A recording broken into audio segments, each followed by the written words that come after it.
நியாய விலைக் கடைகளில் நாட்டு சர்க்கரையும் வெல்லமும் விநியோகிக்க நடவடிக்கை எடுக்கப்படும் அப்படின்னு சொல்லியிருக்கிறாங்க.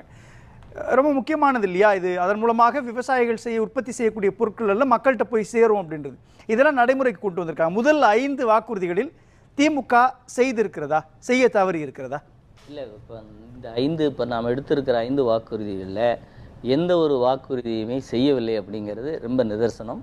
இதில் 2-3 வாக்குறுதிகள் தேர்தலில் மக்களை மிகவும் கவரக்கூடிய வகையிலும் இது அமைக்கப்பட்டிருக்கு. எப்படின்னா, ரேஷன் கடையில் தேங்காய் எண்ணெய்ங்கிறது எல்லோரும் பயங்கரமாக எதிர்பார்த்த விஷயம். அதே மாதிரி ரேஷன் கடையில் வெல்லம், சிறுதானியம், அந்த பயிர்கள் 2 விஷயம் நீங்கள் பார்க்கணும். அங்கே தேங்காய் எண்ணெய்ன்னு தனியாக கொடுத்துருக்காங்க, இங்கே செக்கு எண்ணெய்ன்னு கொடுத்துட்டாங்க. அப்போது ரேஷனில் தானியங்களிலிருந்து பெறப்படுகிற அனைத்து எண்ணெயும் வரப்போகுதுங்கிறதும் அதுக்குள்ளே வாக்குறுதி ஒளிஞ்சு கிடக்குது. அப்போ இதில் ஏதாவது ஒரு எண்ணெய் இதுக்கு என்ன டிஃபிகல்டிஸ்க்கான காரணம் இருக்கு? இப்போ விவசாயிகள் கரும்பு உற்பத்தி பண்றாங்க. கரும்பு ஆலைக்கு போறதை விட அதிகமா ஆலைக்கு தானே போகுது. ஆனா விவசாயிகள் வெள்ளம் காய்ச்சற பரப்பு அதிகமா இருக்குதா? அதுவும் ஒரு சிக்கலுக்கான காரணமா இருக்குமா சார்? இதுல என்னன்னா சார், இப்போது இந்த விஷயங்களிலெல்லாம் இருக்கக்கூடிய மிகப்பெரிய பிரச்சனை, இந்த எண்ணெய் உற்பத்தி, சிறுதானிய உற்பத்தி, இவையெல்லாம் உற்பத்தி செய்யப்பட்டு முறையாக அரசால் கொள்முதல் செய்யப்பட்டு ரேஷன் கடைகளுக்கு எடுத்துக்கொள்ளப்பட்டால் மிகப்பெரிய பொருளாதார வளர்ச்சி அடைவார்கள் விவசாயிகள். ஆனால் அந்த ஆசையை தூண்டியிருக்கிறோம் ஒழிய அதற்கு ஒரு சிறு துரும்பை கூட இந்த அரசு எடுத்து போடலையே.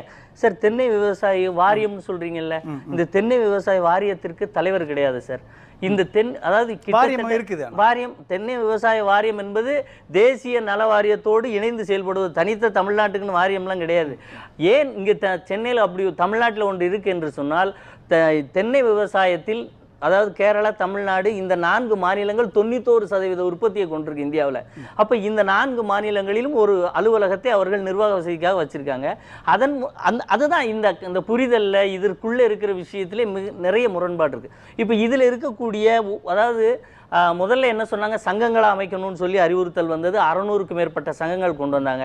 அப்புறம் கூட்டமைப்புகள் வேணும்னாங்க, 69க்கும் மேற்பட்ட கூட்டமைப்புகள். இல்லை நிறுவனங்களாக மாற்றுங்க சொல்லும்போது இப்படி 17 நிறுவனங்களாக இருக்கு. இத்தனையும் செய்த பிறகு கடந்த ஆகஸ்ட் மாதத்தில் அரசு சார்பில், தமிழ்நாடு அரசு சார்பில் நடந்த தேங்காய், இந்த கொப்பரை தேங்காய் கொள்முதல் இது போன்ற ஒரு எக்ஸிபிஷன்ல இவர்கள் யாரையுமே அழைக்காமல் நடத்தியிருக்கிறார்கள். தனியார் முதலாளிகளோடு நடத்தியிருக்கிறார்கள்னு சொன்னா, இந்த வாக்குறுதியில ஏதாவது ஒரு, அதாவது இப்படி கொடுத்திருக்கிறோமே என்கின்ற ஒரு உணர்வாவது இந்த நிகழ்வு நடத்தியவர்களுக்கு இருக்கிறதானா? இல்லை. அப்போ இதில் தென்னை இவ்வளவு மிகப்பெரிய உற்பத்தியில் தமிழ்நாடு ஒரு பங்காற்றுகிற போது தேங்காய் எண்ணெயை முழுவதுமாக பயன்படுத்தக்கூடிய வகையில் மாற்றினால் இதில் இந்த எண்ணெயில் இருக்கக்கூடிய பொருளாதாரம் மிகப்பெரிய அளவில் உயரும். அப்போ மிகப்பெரிய அளவில் உயரும்போது அது விவசாயிகளுக்கு வரும். விவசாயிகள் லாபம் பெறுகிற எந்த ஒரு இடத்திற்கும் இந்த அரசு வரவில்லை என்பதை இப்போ அடுத்து மண் சொன்னையில் சார் ஒரு 3 மாவட்டங்கள் சொன்னாங்க. 2017 வரைக்கும், அதிமுக ஆட்சி வரைக்கும் 19 மண் பரிசோதனை நிலையங்கள் இருந்தது. 19 மாவட்டங்களில் தான் இருந்துச்சு.